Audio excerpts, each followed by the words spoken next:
Welcome to Experience Talks, a radio magazine for the experienced listener. I'm Cynthia Friedlob. Recently, I had the pleasure of talking with 95-year-old author DOROTHY HOM, who has written a fascinating book called Peacock Alley about the founding of Chinatown in Los Angeles. The book is an epic effort of over 800 pages.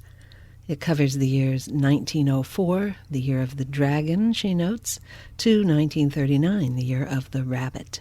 And although it's called a novel, it's based on the true story of Mrs. Hom's grandmother. Before we hear what the author has to say, I want to let you know about a related exhibit at the Bowers Museum in Santa Ana. It's called The Lure of Chinatown, Painting California's Chinese Communities, and it's up until the end of August.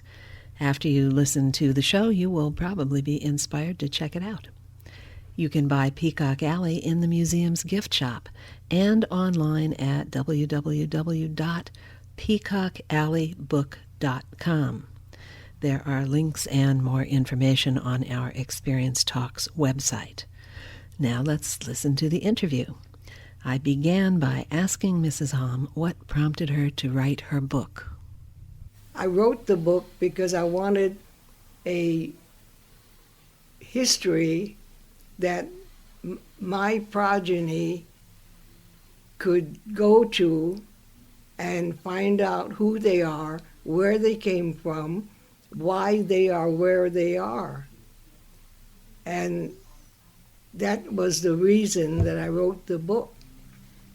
I wanted my progeny, the second and third generations, that usually in any lineage, they forget their beginnings. Mm-hmm. And this book will bring them back to it.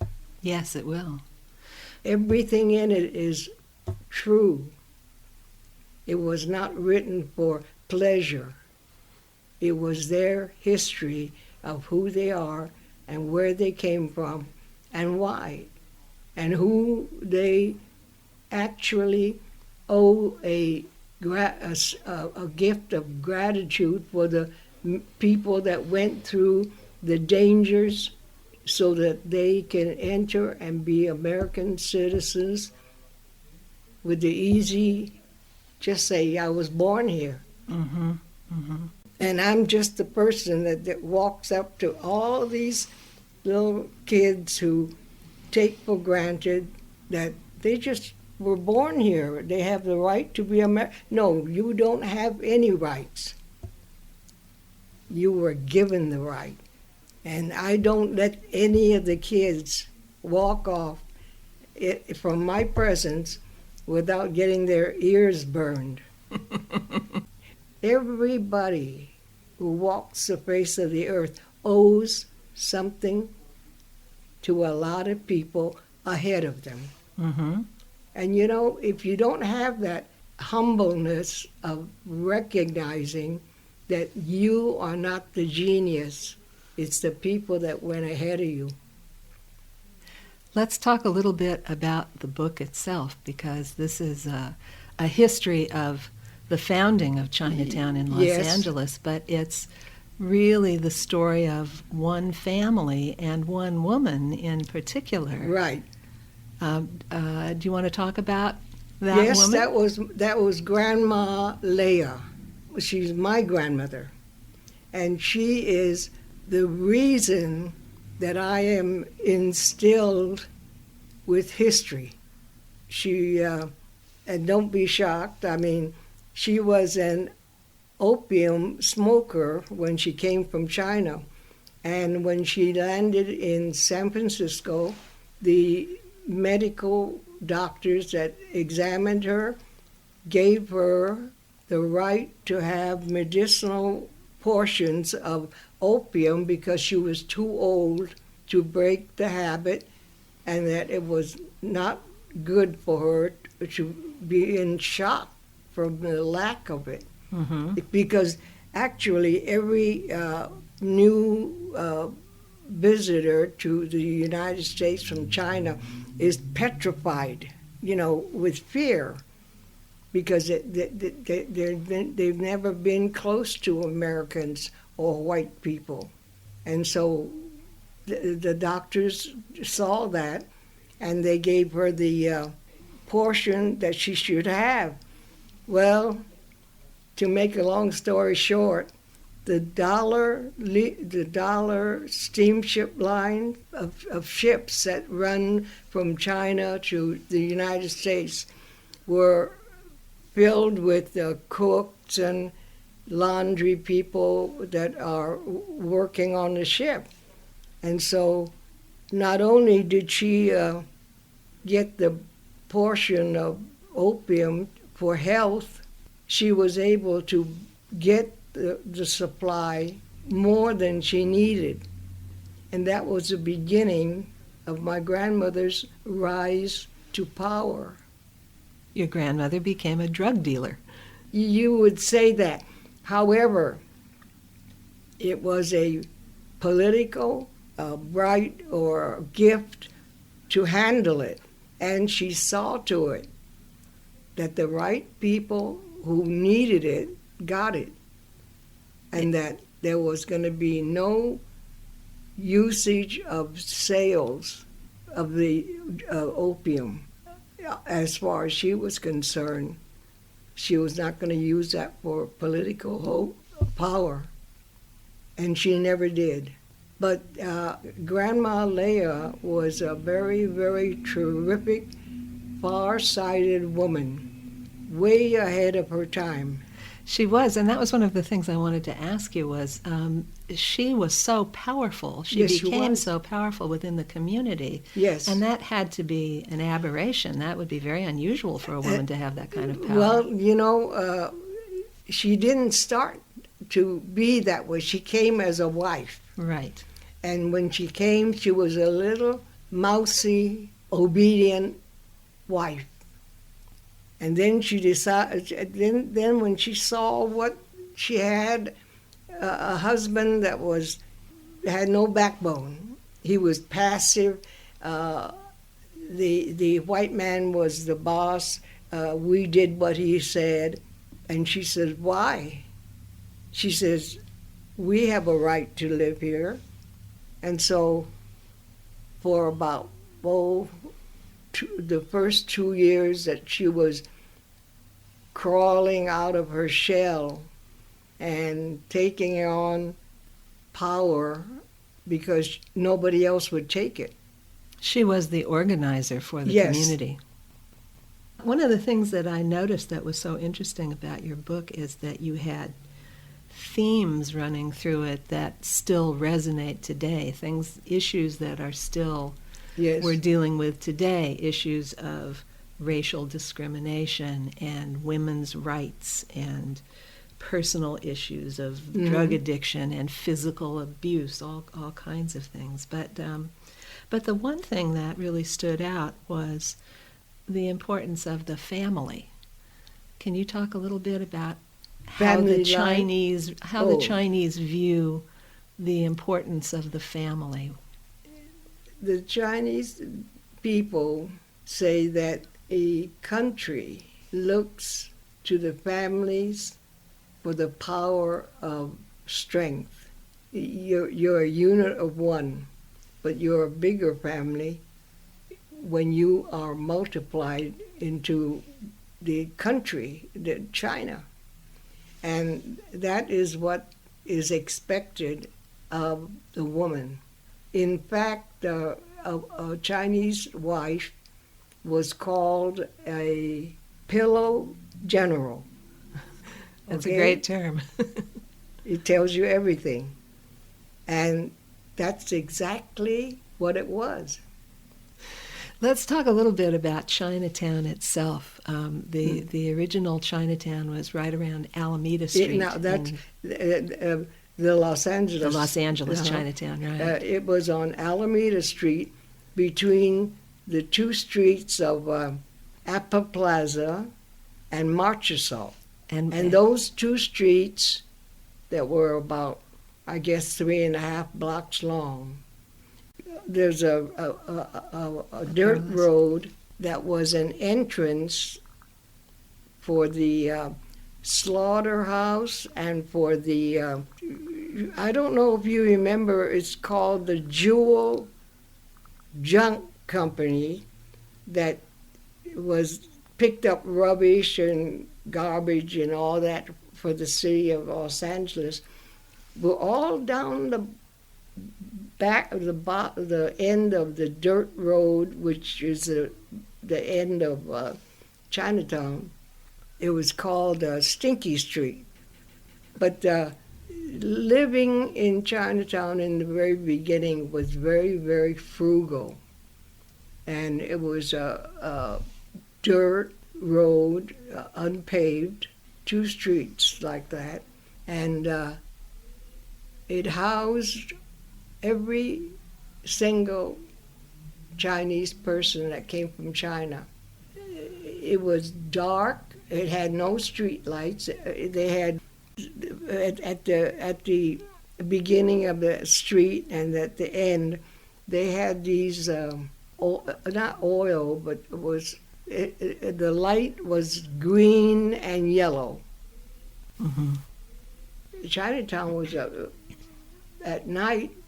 Nobody was on the street because you had to find. You had to. There was hardly any sidewalks, and you had to fumble. It was dark. So it's a very difficult living situation. Yes. A lot of people packed into a very small space. There were about 100 families that lived on those 2 streets. Also, the business was jammed in. There's no such thing as a residential area. There were no houses. They were stores. There were brick buildings, and each owner of the buildings divided them into smaller stores. And from there, the Chinese people rented the stores to do business. And then in the back, it was living quarters. It had a toilet, but no bathroom. And they had to go, the women had collapsible bathtubs, and they could have a bath once a week or once every 10 days, because it was very difficult to get buckets of water out of the kitchen sink, and then boiling it, and then getting the hot water. Very, very rough living conditions. Yeah. So, obviously, over a period of many years, the conditions improved in Chinatown. They improved very little until they plowed it over. The city did nothing. There were there were electric lights, and finally, on the street side of Alameda, they extended electricity. Do you remember what year it was that the city plowed over the old Chinatown and the new Chinatown It was began? after World War II. Very long after the establishment. And that's when I began to write Peacock Alley, because I knew that Chinatown was gone. And I couldn't let my memory die without putting it on paper. Mm-hmm. I was in junior high school when they did it, when they plowed it under. Mm-hmm. And I started to write in my notebook all the things that I remember. And then when it came time for me to write, everything came from my memory, because I was born in 1919. So I go way back. That's excellent that you did this. This is a great document of what life was like in Chinatown during those early years. And not only that, I had to wait. I had to wait until after World War II so that the people that were of that generation were dropping by the wayside of old age. And so their privacy was not built on, because of being alive. Right. You were able They to didn't talk know about that. them. They and it didn't was all suffer right. Right. the loss of, privacy. Right. Let's talk a little bit about, well, a couple of things. One thing that I thought was very interesting was that even though the Chinese community had problems with discrimination from the white community, they also discriminated within the Chinese Right. community. Can you talk about that a little bit? Well, if anyone made friends with political Americans, they were looked down on. They were saying, you're going to the enemy. Mm-hmm. Or you cannot divulge anybody's history of when they came to China, from China, Mm-hmm. how they came from China, who helped them, because all these things are dangerous information where the people who are of that ability to do these things, their lives were taken into consideration that they could be killed or done away with. Mm-hmm. Yeah, it It was very dangerous. Yeah, the one thing that was never discussed was your entry into America. That is absolutely no. You don't ask questions, not unless you want to get in trouble. Now, what about the distinction between, for example, when kids started going to school, children who lived in Chinatown and those who didn't, but who were Chinese? Yeah, well, they went. The parents and the grandmothers, grandfathers, absolutely told the children that they must go to American school, and after the American school was out, they had 4 hours of Chinese school. A lot of studying. And yes. Let's talk also about changes that Leah had to deal with, and really everyone who had children who were growing up here, and that's the loss of certain traditions.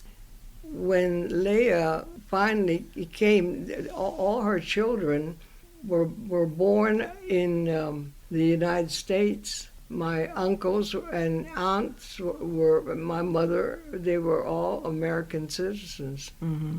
They were born here. And what happened to certain notions that were common in China, like filial piety or having an arranged marriage? The arranged marriage, as far as I know, ended with the grandma's generation, and maybe one or two of the later. The next generation. Yeah, the odds and ends of it might have been arranged. Mm-hmm. But from the time that I was born, 1919, the arranged marriages didn't occur. At least nobody knew that it was. Maybe when the newly arrived, Chinese, they already had marriage arranged, because it was a very, very sticky issue that the family dynasty didn't go to just anybody can marry my daughter or my son. Mm-hmm.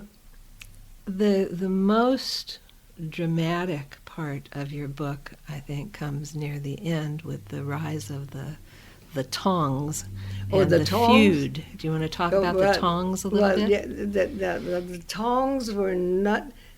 They're family gangs, family-based gangs, right, basically, right? And they protected their rights, whatever it was, their territory. This is my territory, and that's yours, and don't mess around with mine. It's the same thing, nothing different. That's one of the things that's so Right. interesting, is that the same issue of gangs is going on Right. today as was going Right. on at that time And in it's just Chinatown. the language, the names of the thing. Like the Irish had their own feuds. Right, Same with China and the Chinese. right. Only thing is, they were called Tongs. It means it's a group. Is that what the literal translation is? Tong is group? Yeah, it's made up actually of the names of families, and they were family gatherings. That's why they're still called family associations, right? Right. That was a polite term, okay? In all honesty, the Tongs did a lot of good. They did a lot of good, like if people came from China, they didn't have money.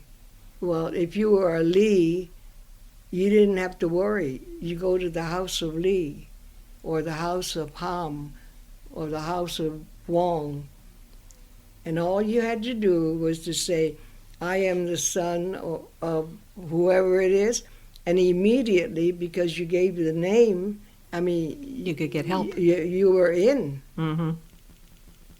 We just have time for just a couple more questions. Leah, in the course of the book, sees a tremendous amount of change in Chinatown, and she goes through a tremendous amount of personal change. What kind of changes have you seen in Chinatown since growing up there, you personally? Very little. To me, the Chinese people are still going at it in the same way. They talk of family gatherings or family disagreements, like the Wongs against the Lees. Still family feuds. Right. It's no different than the Irish. Now, Chinatown itself has changed, though. A lot of Chinese yes. people have moved out of the Oh, downtown yes. Chinatown. A lot of the Chinese people live in still clumps, like in 9th Street, San Pedro. Mm-hmm. In the outskirts of town, there's little clumps of people. They are no longer now living in Chinatown proper. In fact, the real estate in among the Chinese people have just moved in all over California, all over the United States. Mm-hmm. Well, I think your book is a wonderful historical document just to let people know what life was like Yes. during that time in Chinatown. But it's also a great story of the triumph, really, of one woman who came from a difficult situation and... She wasn't known. You didn't mention her as what she is in the book. Not unless you want to get in trouble, because she had 7 kids, 5 sons and 2 daughters, and they watched out for their mother. She was well protected, but Yes. she was well respected within the community then too for what she had accomplished. She ruled her sons and her 2 daughters. So in your book, I get the sense that you look back on your time growing up with great affection, not only for your grandmother, but for just the entire experience. Well, my grandmother had a tremendous love for me. And, in her store, she had a day bed, and the bed was like a part of the wall. And I never forgot it, because she had, the 10-pound bags of salt. Well, she had a 10-pound salt bag, and it was full of coins, $50, dimes, nickels, pennies, whatever. And when I came up and I took a nap, I would hug the bag, because it was tied full of coins. And when we were good, she would just reach in there and untie it and hand us a nickel or a dime, and she'd give us 6 kids and says, "Go buy your ice cream." And of course, being her favorite, I got a lot of goodies. A lot of ice cream. Well, I think we're out of time. Thank you so much for joining us and talking about... Well, I thank you for giving me the chance of speaking to you. My pleasure completely. Good luck with your book. Oh, thank you very much.